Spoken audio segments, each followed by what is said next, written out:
Hey guys, welcome to the video. Today I'm going to be taking a little bit of an overview for all the hunters that are inside of Crucible. That kind of equates to the champions or legends of like League of Legends or Overwatch champions or any of the different MOBAs that you can think of. These are the hunters. And I'm going to go a quick overview of each one of their abilities and what they kind of do and what kind of role they play when playing the game. I will have more detailed videos later for each one of the characters. If that interests you, think about hitting the subscribe button. It would really help me out. Anyway, let's get into it.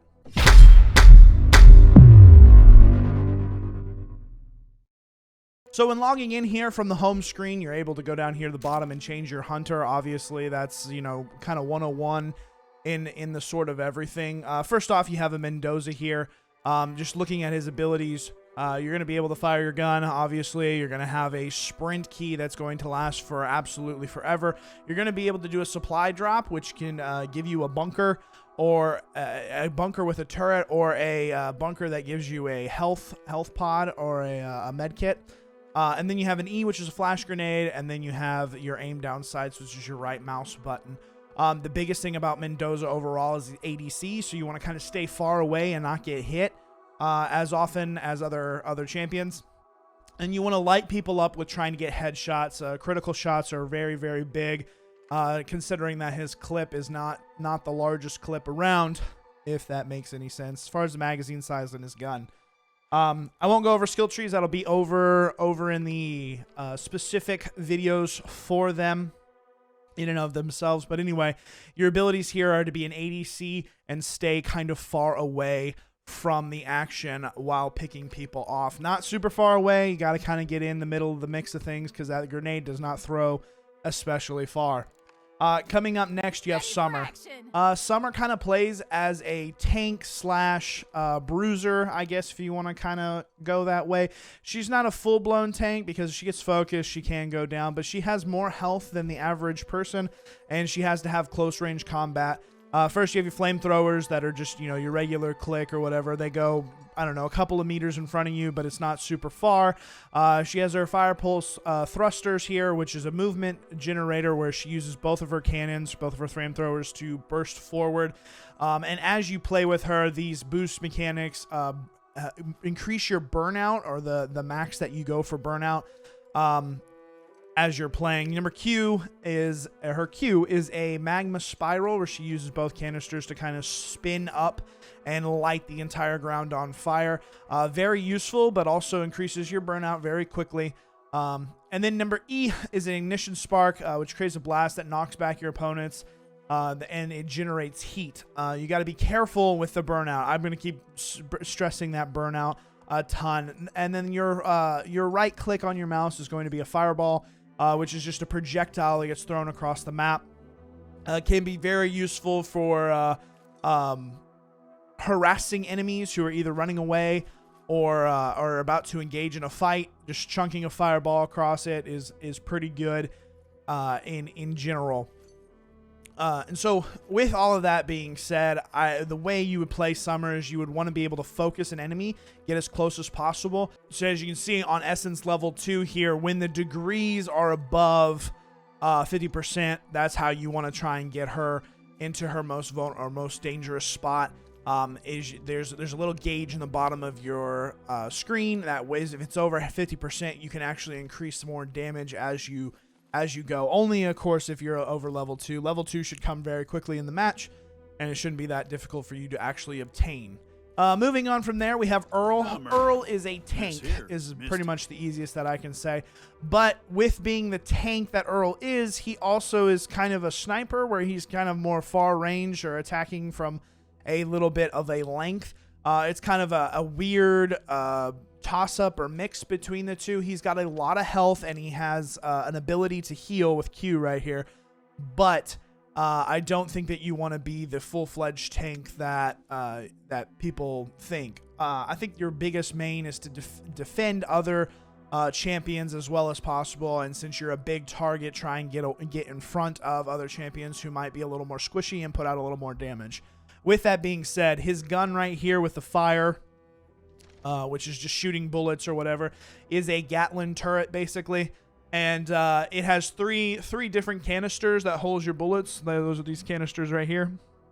And those canisters will eventually run out, so you just hold down the fire and it will speed up, right? So the more that you fire, the more concentrated your bullets get, the faster your gun goes.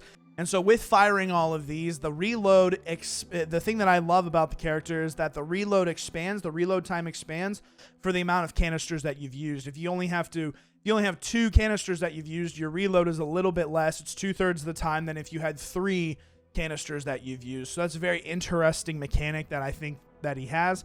The best part I see about him is his getaway ability. A combining of your left shift, which is afterburner, which basically you use the gun as like a rocket and you shoot across the map, and combined with E of the blowback vents, is pretty great. So E with a blowback can push an enemy away who's really close to you, and then an L shift will let you gun away. So you blow back your enemy to get some distance from him, and then you use the left shift to jet across the map. Of course, when you're using the L shift, you can use the spacebar or the jump key to be able to exit your afterburner, which can be useful and also harmful. The timer still stays the same no matter how far you use the left shift, but careful with the spacebar as it will cancel as you're moving. So moving on with that, you have Q, which is tanking up, and this just restores a little bit of health immediately. The timer on this is kind of large, as far as like I think about a 10-second or so. So be very careful when using that tank. And then you have your right click, which actually does like a shotgun, a 3-burst shotgun blast from your cannon.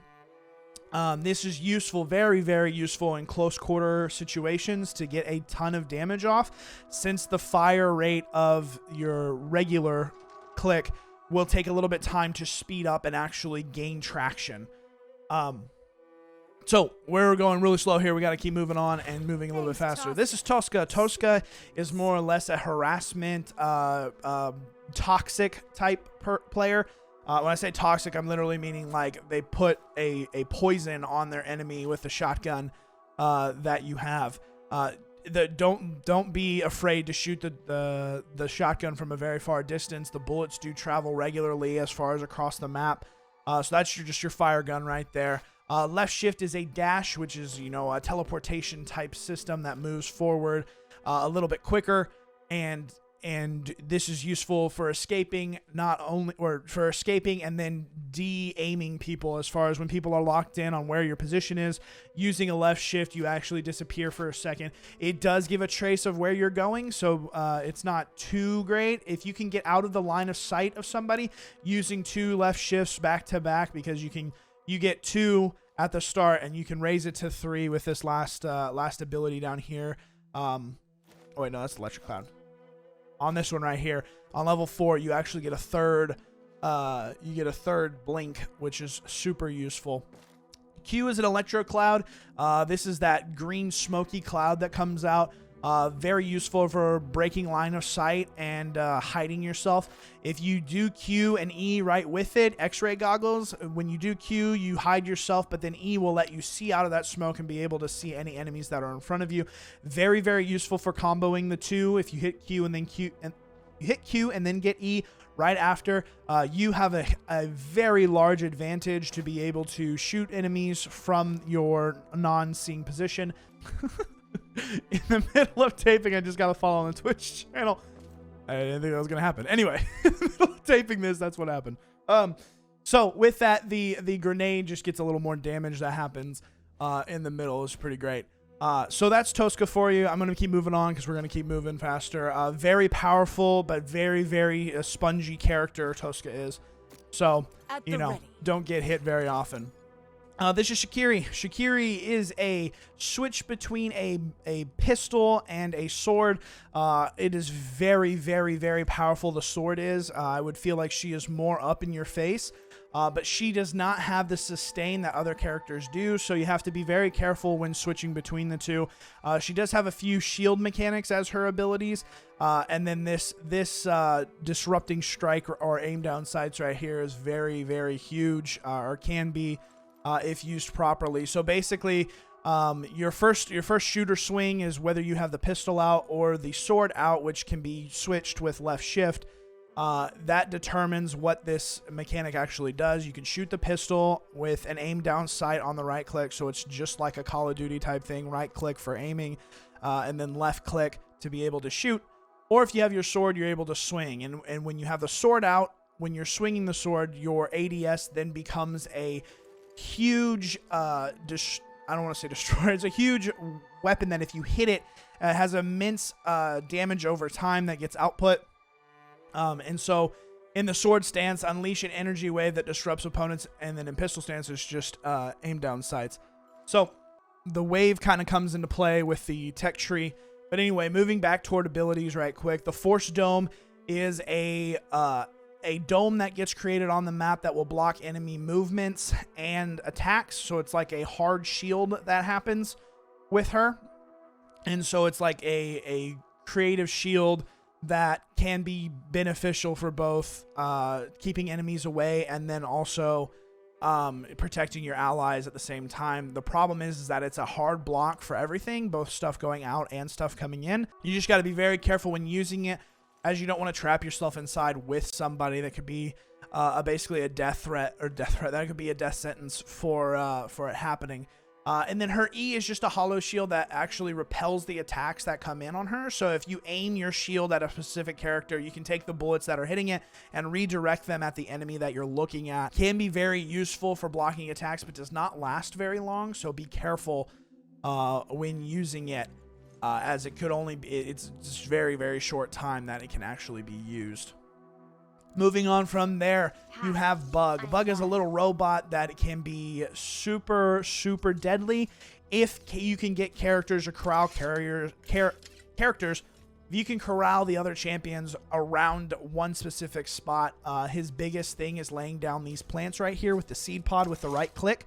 When laying those down, they just spawn little electric plants that will actually constantly hit a target that is in the vicinity of the plant, and over time become more effective, increasing different issues as long as that plant is connected to the enemy. Moving on from there, you have this spray as your regular shoot button. It shoots lobs a little projectile over. It's like a little purple bulb. And it does a little bit of damage, but again, the biggest thing is you want to get these plants down here. The left shift is a thrusters that moves you. It propels you up and lobs yourself high up into the air and kind of gives him a float technique that moves all the way around, which is very, very interesting. Your Q is a shield burst, which obviously you get when you... your seed pods, your plants, and nearby allies gain a temporary overshield. Can be very useful for helping your teammates in dire situations. Can also be very useful if you get everybody around you to boost your entire team right before a fight. It really depends on how well you're playing as a team, whether or not that's going to work. And then his E is a crop dust, which creates a slowing, damaging AoE beneath you. So basically coupling your left shift with the E will let you be more effective in the same regard of having the plants. So your best bet is to get somebody close to all your plants and constantly use the plants as they come up, even though they get they respawn, or you can only have so many on it at any given time. What you want to do is you have them close together, jump over your enemy, and then use your E to lay down the most while shooting them. All of that together, very, very deadly guy. He's just got to be able to be used all together, all of his abilities all in together. Moving on, Dragoon. Dragoon here is a in-your-face bruiser who has slight tank tendencies, but does not sustain as well as Earl does. So you have a chop right here in the front, which is very good, just as far as that's his main attack, and hitting those consecutively can be really great. Obviously, in the tech tree, as you hit more chops, you can actually be more effective in your gameplay. Left shift is a dash forward, which helps you in both chasing enemies and getting to enemies within your first attack. It's very big to use in ranged as much as you can. You can use a life-stealing claw attack or a ranged grab attack with your right click, and then if you use a same chopping technique, that chopping technique will give you a life steal so you can sustain a little bit longer. E has the resonating act. You can choose between a spinning dot area attack or a stunning area attack. Again, right or left click, you can do this whirlwind spin, or you do the stunning attack where you stun your enemy, silencing them for a little bit, which is really, really great. Then you have Sonic Pulse, which is just basically throwing your axe across the arena. It's just a small projectile that he has.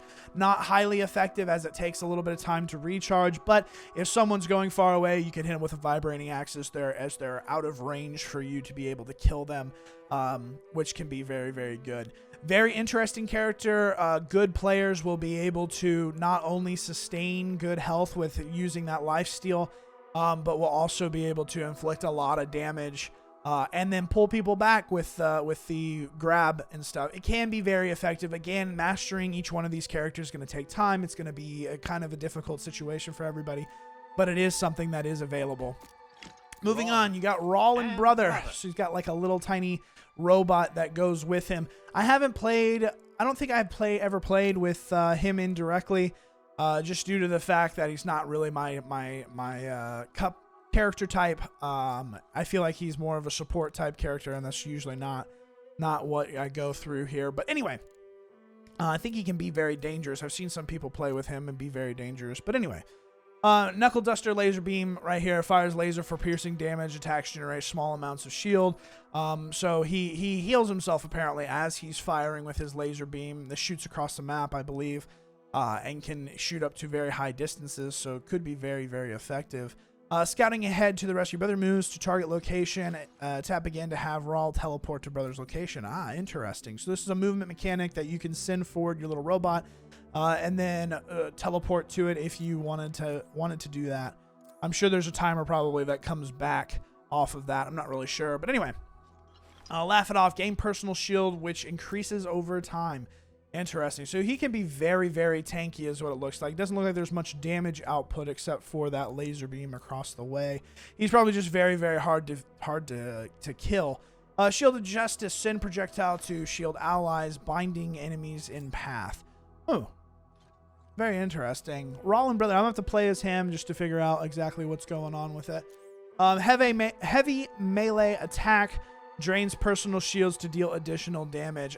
So you build your shields and then you right click to be able to inflict additional damage. That could be hella useful and very good as long as you've been gaining shields over time. Moving on from there, since I don't know exactly how he plays.